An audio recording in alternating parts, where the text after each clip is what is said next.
বলছে নির্বাচন কমিশন? সুতপা সেন আমাদের প্রতিনিধি রয়েছেন আমাদের সঙ্গে। সুতপা, নির্বাচন কমিশনের তরফ থেকে কি বলা হচ্ছে? এখনো পর্যন্ত ভোট চিত্র কেমন?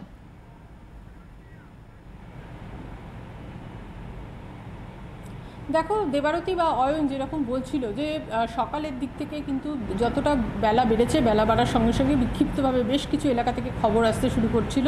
এবং এবারে খুব ইন্টারেস্টিং হচ্ছে, বুথের ভেতরে গণ্ডগোলের খবর তুলনামূলকভাবে কম, বুথের বাইরে বিভিন্নভাবে খবর আসছিল মালদা থেকে, কখনো কখনো মুর্শিদাবাদ থেকে, যে গ্রামের ভেতরে ঢুকে হুমকি দেওয়া হচ্ছে, গ্রাম থেকে মানুষজনকে ভোট দিতে আসতে দেওয়া হচ্ছে না।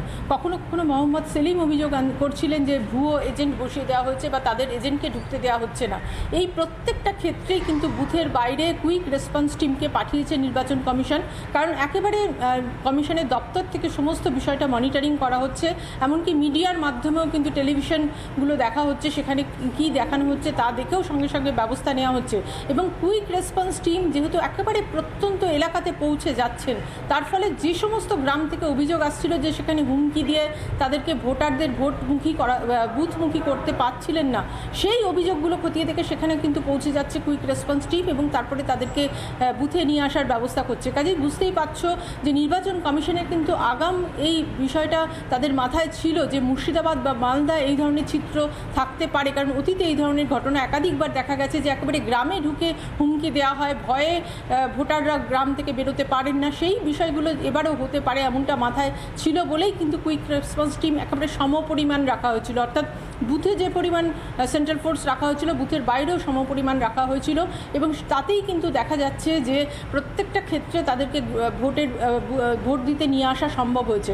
অন্যদিকে তুমি জানো যে কোথাও কোথাও রতুয়াতে, মালদার রতুয়াতে যেরকম বোমাবাজির খবর এসেছে বা মোহাম্মদ সেলিম যে অভিযোগগুলো করছিলেন, প্রত্যেকটা ক্ষেত্রেই কিন্তু একেবারে জাতীয় নির্বাচন কমিশন সরাসরি তারা নির্দেশ দিয়েছেন যাতে ব্যবস্থা করা হয় এবং তৎক্ষণাৎ ব্যবস্থা করা হয়েছে। সেক্টর অফিসারকে কখনো পাঠানো হয়েছে, কোথাও কোথাও এসডিওকে পাঠিয়ে দেওয়া হয়েছে। এইভাবে কিন্তু ব্যবস্থা নিচ্ছে কমিশন এবং পুরোটাই এই রাজ্য স্তর থেকে মনিটরিং করা হচ্ছে। মনিটরিং করে দ্রুত ব্যবস্থা নেওয়া হচ্ছে এবং ডিএমএসপির সাথে প্রতিনিয়ত কথা হচ্ছে।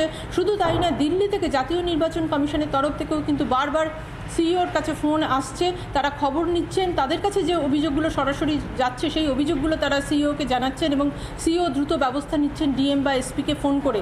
এবং শুধু তাই নয়, তুমি জানো যে স্পেশাল অবজারভার এবং অবজারভাররা রয়েছেন, তারাও কিন্তু প্রতিনিয়ত যোগাযোগ রাখছেন, ডিএম এসপিদের সাথেও তারা যোগাযোগ রাখছেন। কাজেই একেবারে ত্রিস্তরীয় চতুস্তরীয় মনিটরিং ব্যবস্থা থাকার ফলে অনেকটাই এবারে কিন্তু কন্ট্রোল করা সম্ভব হয়েছে। বিশেষ করে মালদা বা মুর্শিদাবাদে এর আগে যে সমস্ত নির্বাচন হয়েছে সেখানে যে ট্র্যাক রেকর্ড ছিল, সেই ট্র্যাক রেকর্ড মাথায় রেখেই কিন্তু কমিশন ব্যবস্থা নিয়েছিল। কাজেই বলা যেতে পারে অন্যান্য যে ভোট নির্বাচন হয়েছে অর্থাৎ 2019-এর লোকসভা বা ট্র্যাক রেকর্ড মাথায় রেখেই সুতপা আমরাও দেখেছি যে এবারে বাহিনীও, কেন্দ্রীয় বাহিনীর সংখ্যাও আগে থেকে অনেকটাই বাড়ানো হয়েছে। আপাতত তোমাকে ধন্যবাদ সুতপা।